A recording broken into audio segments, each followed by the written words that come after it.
नमस्कार, बहुत स्वागत है आपका। जवाब तो देना होगा मैं हूं रीनू। केंद्र सरकार को बार बार पत्र लिखने को लेकर एक बार फिर पूर्व मंत्री अजय चंद्राकर ने प्रदेश सरकार पर निशाना साधा। उन्होंने कहा कि प्रदेश सरकार के पास केंद्र को बार बार पत्र लिखना और कर्ज लेकर सारी जिम्मेदारी केंद्र सरकार पर डाल देना, यही एक काम बचा है। उन्होंने प्रदेश में तेजी से बढ़ रहे कोरोना के मामले को लेकर भी प्रदेश सरकार पर तंज कसा है। वहीं सरकार के बीच एक मत नहीं होने का भी आरोप लगाया।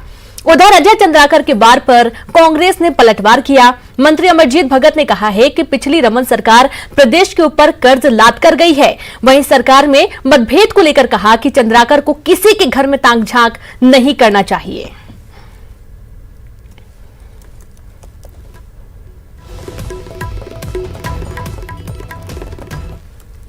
दिल्ली जो कर सकती है वो करेगी, कर रही है। ये देश का विषय है ना।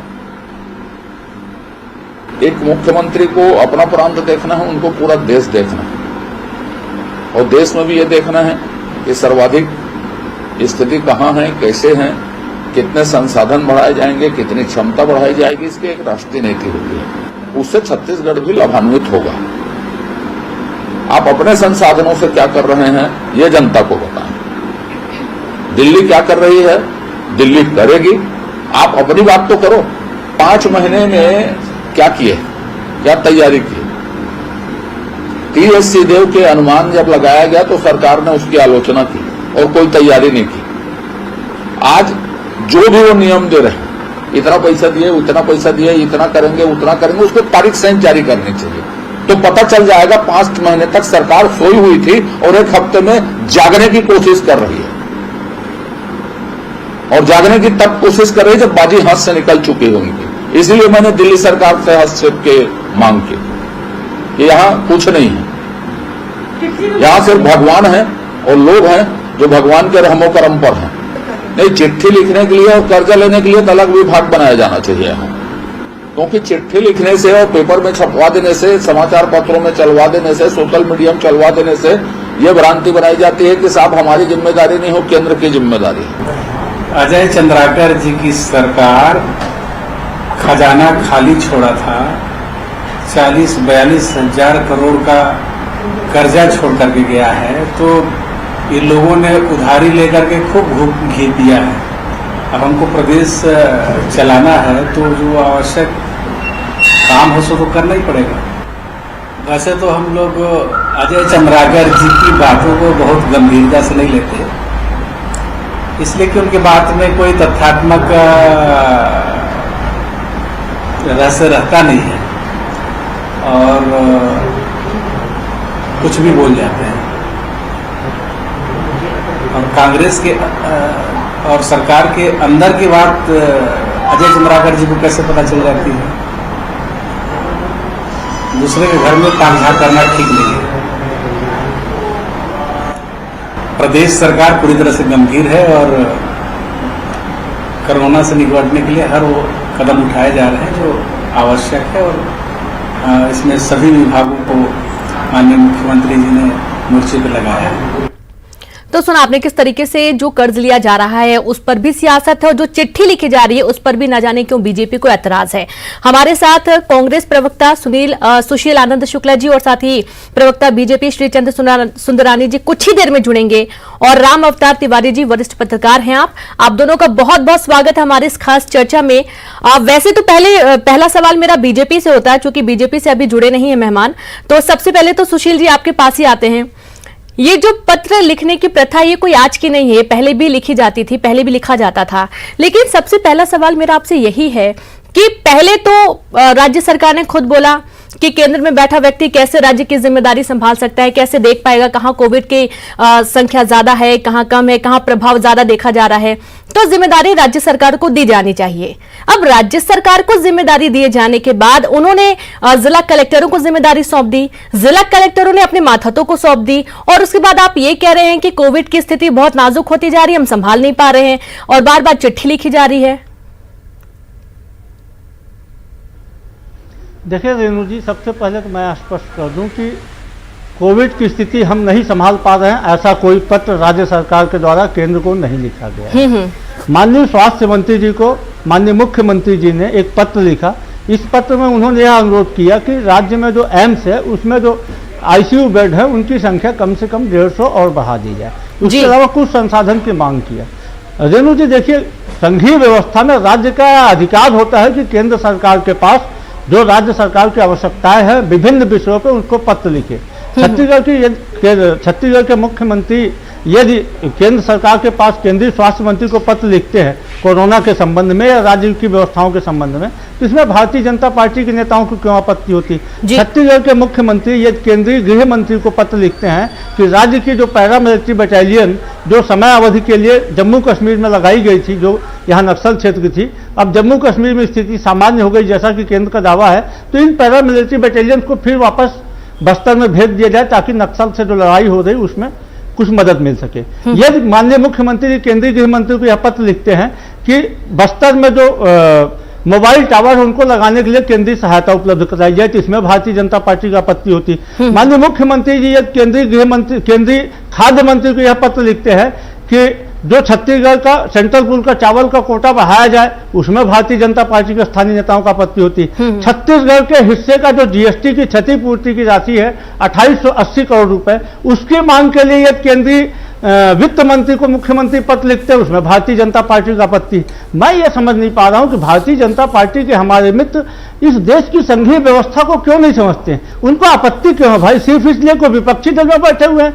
देखिए, स्थिति यह है कि भारतीय जनता पार्टी के नेता इस कोरोना काल में जो उनका एक राजनीतिक धर्म है, जो विपक्ष का राजनीतिक धर्म है, उसको भूल गए हैं और राज्य सरकार को कोसना सिर्फ अपनी आलोचना समझ। मुख्यमंत्री जी तो मुख्यमंत्री के नाते पत्र लिख रहे हैं। इस राज्य से 9 भारतीय जनता पार्टी के सांसद हैं लोकसभा में, 2 भारतीय जनता पार्टी के राज्यसभा में सांसद हैं, 3 भारतीय जनता पार्टी के केंद्रीय पदाधिकारी हैं और 1 भारतीय जनता पार्टी की केंद्र सरकार में प्रतिनिधि केंद्रीय मंत्री हैं।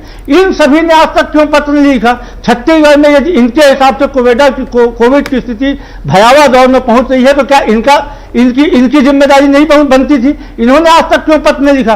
राज्य सरकार ने तो अपने संसाधनों में कोविड के नियंत्रण के प्रभावी व्यवस्था की हुई है, लेकिन भारतीय जनता पार्टी के नेताओं को जो ये बार बार आपत्ति व्यक्त करते हैं पत्र लिखने में, तो जब केंद्र में हमारी सरकार थी यूपीए 1 यूपीए 2 के समय और छत्तीसगढ़ में भारतीय जनता पार्टी की रमन सरकार थी, तब इनके द्वारा कुल 238 पत्र 10 साल में लिखे गए थे। और जो अजय चंद्राकर जी आज बयानबाजी कर रहे हैं राज्य के पंचायत मंत्री और राज्य के स्वास्थ्य मंत्री के नाते, इन 10 वर्षों में इनके द्वारा कुल 22 पत्र लिखे गए थे जी। तब तो हमारे किसी छत्तीसगढ़ के नेता ने आपत्ति नहीं व्यक्त किया था कि आप क्यों यूपीए सरकार को पत्र लिख रहे हैं। चलिए, ठीक है, वैलिड पॉइंट है आपका। ये सवाल मेरे जहन में था कि जब केंद्र में कांग्रेस की सरकार थी और राज्य में छत्तीसगढ़ में बीजेपी की सरकार थी, तो क्या रमन सरकार में पत्र नहीं लिखे गए हैं? श्रीचंद सुंदरानी जी भी जुड़ गए हैं। श्रीचंद सुंदरानी जी, ये वाकई में एक बहुत अहम सवाल है। बार बार निशाना भी साध रहे हैं, कई बार हंसी भी की जाती है कि भाई और कोई काम नहीं बचा इसलिए पत्र ही लिखा जा रहा है। तो क्या रमन सरकार ने पत्र नहीं लिखा केंद्र को जब मनमोहन जी प्रधानमंत्री थे? देखिए, रमन सिंह जी ने भी मनमोहन सिंह जी की सरकार को पत्र लिखा, लेकिन भारतीय जनता पार्टी की सरकार विपक्ष को साथ में लेके चलती थी। प्रधानमंत्री नरेंद्र मोदी जी विपक्ष को साथ में लेके चलते हैं। संसद में 5 लोकसभा सदस्यों का प्रतिनिधित्व करने वाली राजनीतिक दलों को भी 4 बार मुख्यमंत्री जी ने सलाह मशविरा कोविड के मामले में, कोरोना के मामले में किया। हमारे सांसदों पे उंगली उठा रहे हैं। लगातार हमारे सांसद दिल्ली में बैठकर या दिल्ली जाकर दिल्ली बात कर लगातार एम्स के माध्यम से जो सारी सुविधाएं उपलब्ध कराई, तो मैं ये दावे के साथ कह सकता हूं कि जून महीने तक पूरा अकेला एम्स हॉस्पिटल था जिसने पूरे प्रदेश को संभाला। आज इनको ये खुद कहते हैं कि 4 महीना पहले WHO की ये रिपोर्ट थी कि 60,000 से ऊपर मरीज जाएंगे कोरोना के। तो क्या 4 महीने पहले ही अगर इसकी जानकारी प्रदेश सरकार के पास थी तो इन्होंने बेड क्यों नहीं उपलब्ध कराए? आज प्रदेश की स्थिति क्या हो गई है? कोरोना जांच कराने के लिए इसने आदमी जाने को तैयार नहीं है क्योंकि उसको बेड नहीं मिलता। रात को अचानक ऑक्सीजन लेवल कम हो जाता है, सुशील आनंद शुक्ला जी बहुत बड़े नेता हैं कांग्रेस के। मैं अगर वो ये बात का दावा करते हैं कि बहुत सुचारू व्यवस्था चल रही है, तो रात को दो व्यक्तियों को बेड की आवश्यकता पड़ जाए तो प्राइवेट सेक्टर के अस्पताल में, सरकार के अस्पताल में कहीं पे भी बेड की उपलब्धता नहीं है। मरीज कहाँ जाएं, सांस छोड़ रहे हैं, लगातार मृत्यु हो रही। पंजाब और मध्य प्रदेश से बदतर स्थिति में छत्तीसगढ़ पहुंच गया है। जो छत्तीसगढ़ कोरोना मुक्त होने की स्थिति में था, अचानक ऐसी 4 महीने में 3 महीने में क्या स्थिति निर्मित हो गई जो आज इनके नियंत्रण से बाहर हो गया कोरोना। ये चिट्ठी लिखते हैं, चिट्ठी लिखने में आपत्ति नहीं, सरकार का सर कैसी बात करते हैं कि ऐसी क्या स्थिति हो गई। सबको मालूम है कि जो मजदूर प्रदेश में आए हैं, निकले हैं, इस वजह से कोरोना के मामले बढ़े, वरना स्टार्टिंग की खबरें तो हमने भी बहुत सारी पढ़ी जब केस बहुत कम थे और स्थिति काबू में थी। मतलब जो साफ साफ दिख रहा है श्री चंद्र सुंदरानी जी, जो साफ साफ दिख रहा है, बताइए उस चीज को लेकर भी। ये गौरव, देश के गौरव को ऊंचा होने वाली बात को भी नीचा करने का काम करेंगे। कभी ये थाली और ताली की बात करते हैं तो इन्होंने रट डाले हैं 2-4 बयान। थाली और ताली की शुरुआत कहां से हुई ये भी आपको मालूम है? थाली और ताली की शुरुआत कहां से हुई ये भी आपको मालूम है। हालांकि अब मैं आपके पास आना चाहूंगी राम अवतार जी, आप वरिष्ठ पत्रकार हैं, बहुत गहनता से आप सारी चीजों को देखते हैं। चिट्ठी लिखना और इस पर सियासत होना, ये कैसे, किस तरीके से आप इस पूरे माजरे को देखते हैं? और सबसे बड़ी बात यह है कि चिट्ठी लिखे जाने से कोई जो परिस्थितियां हैं वो हल तो हो नहीं रही हैं। अब कोई ये भी देखा जा रहा है कि चिट्ठी जो लिखी जा रही है उसका जवाब क्या आ रहा है, ये भी सरकार नहीं बताती है।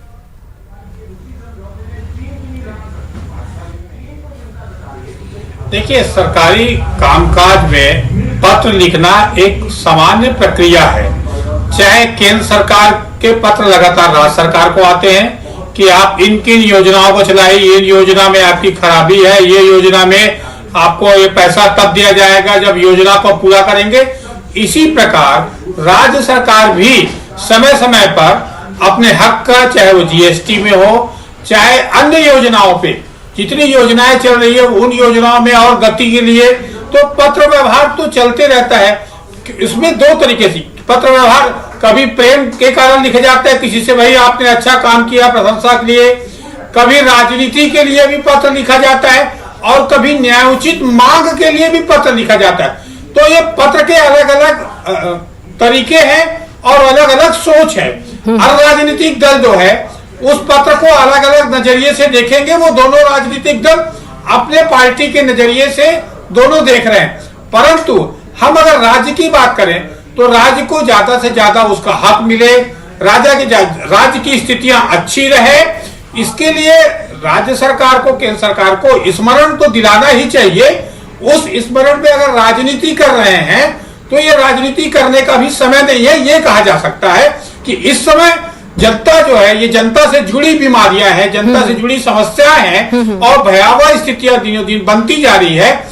ऐसे स्थितियों में सारे राजनीतिक दल के लोगों को, सारी नेताओं को अपने दलगत भावनाओं से ऊपर उठकर इस समस्याओं को हल करने में ज्यादा ध्यान देना चाहिए और उस पर सुझावात्मक बात ज्यादा आना चाहिए। हम अभी भी अगर राजनीति में उलझे हैं तो लोग ऐसे निधन की खबरें लगातार आ रही हैं, बिल्कुल, जो डरावने वाली बात है। ऐसी स्थितियों में अब कैसी व्यवस्था, स्वास्थ्य की व्यवस्था कैसे बेहतर हो सकती है, कर संग्रहण कैसे हो सकती है, चाहे जो बड़ा आदिवासी इलाका है वह नक्सल की समस्या कैसे हल हो सकती है, इन समस्याओं को राज्य और केंद्र सरकार को इस समय, राजनीति में चुनाव बहुत दूर है छत्तीसगढ़ में, तो ऐसी स्थितियों में ये बड़ी महामारी चल रही है, तो अभी राजनीति को दरकिनार करते हुए एकजुट होकर ज्यादा से ज्यादा यहाँ के लोगों के हक के लिए, यहाँ की समस्याओं के निदान के लिए अगर दबाव बनाते हैं, प्रेशर बनाते हैं तो ज्यादा फायदेमंद होगा। अगर जो पार्टी सत्तारूढ़ पार्टी है वो केंद्र सरकार से मांग करती है तो उसको न्यायोचित मांग, उसमें राजनीति भी नहीं झलकनी चाहिए। कई ऐसी चीजें हैं जो अपने तरीके से इसमें पत्र लिख लो, पत्र से सुर्खियां बन जाती है, एक बड़ा मुद्दा आता है सामने और जनता के बीच मैसेज जाता है कि हम अपनी हक के लिए लड़ रहे हैं, वो अलग बात है जी। उसी तरह से केंद्र सरकार के सामने भी इस समय आर्थिक जो समस्या है मैडम, प्रमुखता से वो है कर संग्रहण कम आ रहे हैं, बाजार बंद है, सारे रोजगार ठप हैं।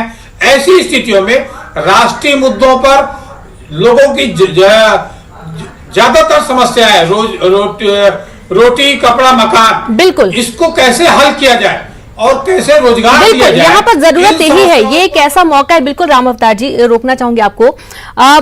श्री चंद्र सुंदरानी जी, ये एक ऐसा वक्त है जब वाकई में सबको मिलकर काम करने की जरूरत है। यहाँ पर सियासत ना हो तो बहुत अच्छी बात है। लेटर यदि लिखे जा रहे हैं तो लेटर तो रमन सरकार ने भी लिखे हैं, जैसा कि अभी बता रहे थे हमें सुशील जी, 238 पत्र को लिखे गए हैं, जिनमें से हर विभाग से पत्र गए हैं केंद्र के पास। बात कही कि ये कोरोना का समय है, महामारी का संकट है, पूरे देश और पूरे विश्व का संकट है जी। इसमें सारे लोगों को मिलकर काम करना चाहिए। मैं भी इस बात का पक्षधर हूँ। हाँ। लेकिन क्या राज्य सरकार की कभी ये भूमिका इस प्रकार की दिखी, जबकि केंद्र सरकार में मोदी जी की सरकार ने पूरे विपक्षी दलों को विश्वास में लेकर, जिन विपक्षी दलों के 5 लोकसभा में सांसद थे, उनसे भी 3-3, 4-4 बार प्रधानमंत्री जी ने बात की, सबसे सलाह मशविरा करने के बाद इस लड़ाई से लड़ने की योजना बनाई। क्या मुख्यमंत्री भूपेश बघेल जी ने पिछले 6 महीने में विपक्ष मान्यता प्राप्त विपक्षी दल है भारतीय जनता पार्टी, इसके अलावा भी कुछ विपक्षी साथी है, क्या कभी विपक्ष को बुला के इस कोरोना महामारी पे छत्तीसगढ़ में न फैले या इसके लिए हमें क्या क्या कदम उठाए जाने चाहिए, क्या कभी इन्होंने विपक्ष के साथ बैठ के चर्चा की, कभी विपक्ष का सहयोग लेने की कोशिश की? कभी नहीं की। ये चिट्ठियां लिखते हैं कि मैं बोलता हूं ये जीएसटी काउंसिल में जीएसटी की बात क्यों नहीं उठाते, दिल्ली में कभी जीएसटी काउंसिल में इन्होंने बात नहीं रखी। ये स्वास्थ्य मंत्री होने के नाते स्वास्थ्य मंत्रालय की बातें क्यों नहीं स्वास्थ्य मंत्री से बात करते, क्यों नहीं लगातार उनसे बात करके सुलझाने का काम करते? हमारे सांसदों ने हवाई जहाज भर के सामग्री आई है एम्स के माध्यम से। अरे सर बताइए, आप ऐसी बातें कर रहे हैं, बहुत सारे निर्णय ले लिए जाते हैं, प्रत्येक व्यक्ति उससे परेशान होता है, तो जनता से पूछकर भी थोड़े ना फैसले लिए जाते हैं। अब मार तो जनता को पड़ती है ना बाद में। कितनी सारी तस्वीरें आपके सामने, हमारे सामने, क्या नहीं देखा हमने पिछले कुछ समय से। सुशील जी आपके पास आती हूं मैं। ये जो बात कर रहे हैं श्री चंद्र सुंदरानी साहब, अब ये सवाल कहीं ना कहीं तो है भाई कि विपक्ष को भी आप अहमियत दें। ऐसा लग रहा है कि तवज्जो ही नहीं है। प्रचंड जनादेश रहा है, ये हम मानते हैं, हमने देखा है, हमने कवरेज किया है, लेकिन आपसी सामंजस्य बनाकर यदि हम काम करेंगे तो ज्यादा बेहतर होगा। फिर ये छोटी छोटी बातों के लिए इतने सवाल क्यों उठेंगे?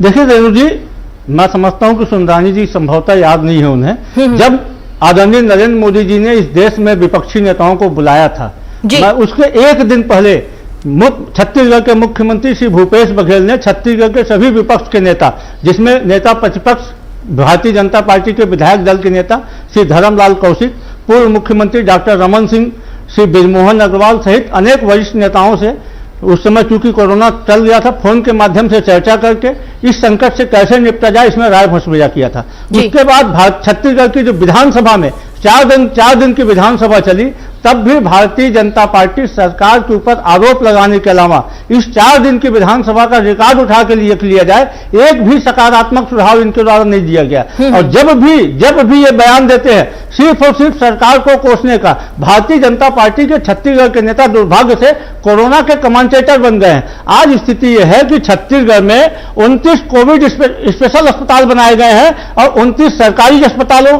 6 मेडिकल कॉलेज में 186 कोविड सेंटरों में इलाज चल रहा है। पहले मार्च में हमारे पास इलाज की व्यवस्था सिर्फ एम्स में थी। कोविड नामक महामारी आई, ये कोई नहीं जानता था, लेकिन इन दिनों सरकार ने अपनी व्यवस्था को चाक चौबंद किया और आज स्थिति यह है कि छत्तीसगढ़ में हम कोविड से बड़ी बेहतरीन लड़ाई लड़ रहे हैं। आज 3900 पेशेंट, बता दूं कि आज 3900 पेशेंट कोविड से ठीक हुए हैं। आज पहले दिन एक रिकॉर्ड भी कायम हुआ। भारतीय जनता पार्टी के नेता सिर्फ और सिर्फ सरकार को कोसते हैं। आज 30 TruNat मशीनों के माध्यम से टेस्टिंग हो रहा है, 28 जिला अस्पतालों में टेस्टिंग हो रही है, सभी सामुदायिक स्वास्थ्य केंद्रों में टेस्टिंग की व्यवस्था की गई है। RT-PC के माध्यम से 6 RT-PCR में 6 मेडिकल कॉलेज में और 4 निजी प्रयोगशालाओं में टेस्टिंग की सुविधा उपलब्ध कराई गई है। तो कहीं न कहीं सरकार पूरी तरीके से अपने संसाधनों को झोंक रही है, लेकिन बार बार यह बयान देना कि बेड उपलब्ध नहीं है, लोग बेड के अभाव में मर रहे हैं, स्थिति भयावह हो गई है, सिर्फ राजनीति करने के लिए जनता में जो पैनिक क्रिएट किया जा रहा है, यह अक्षम्य है और यह अस्वीकार्य है। ये एक जिम्मेदार विपक्ष के नाते इन लोगों को कुछ सकारात्मक चीजें सामने आनी चाहिए। भारतीय जनता पार्टी के नेता रोज शाम को अखबारों में, टीवी चैनलों में एक बयान देके अपनी इतिहास करते हैं। सुशील जी बिल्कुल सही से कम शब्दों में बताइए गया, क्या वाकई में तकनीकी संसाधनों की कमी नहीं है, बेड्स की कमी नहीं थी? देखिए, जिस हिसाब से हमारे यहाँ कोविड के मरीज मरे, बिल्कुल सही बोलिएगा, बिल्कुल सही जिस हिसाब से कोविड के मरीज बढ़े, उस हिसाब से बेड की संख्या कम थी। लेकिन आज की तारीख में सरकार ने एक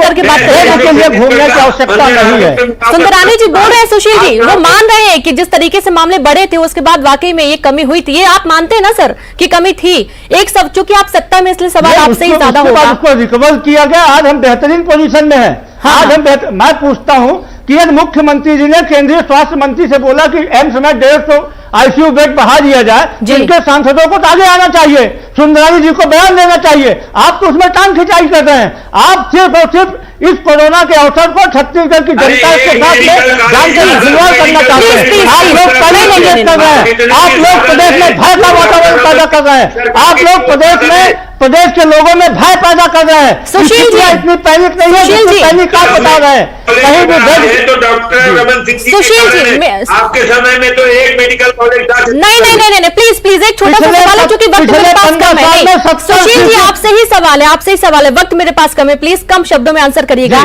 ये जो पत्र लिखे गए हैं, 1 महीने में 7 लेटर लिखे हैं सीएम भूपेश बघेल ने, इनके क्या जवाब वहां से आए हैं? कोई प्रतिक्रिया सामने आई है वहां से? ये तो नहीं बताया आपने जनता को।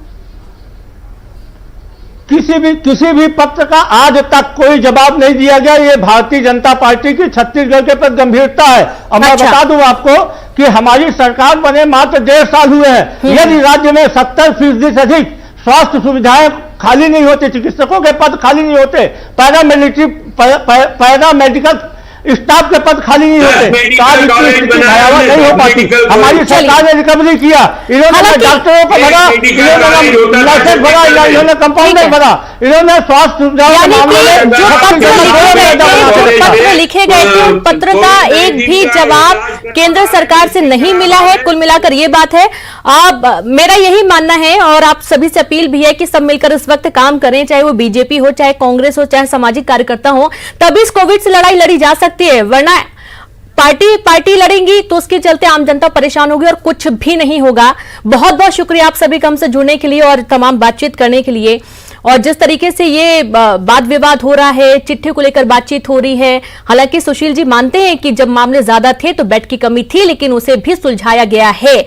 अब जरूरत यह है कि यहां पर सब मिलकर जब काम करेंगे, स्वास्थ्य सेवाएं तभी उम्दा बन पाएंगी, वरना हर कोई परेशान रहेगा। और इसी के साथ हमारी खास पेशकश जवाब तो देना होगा में इतना ही। नमस्कार।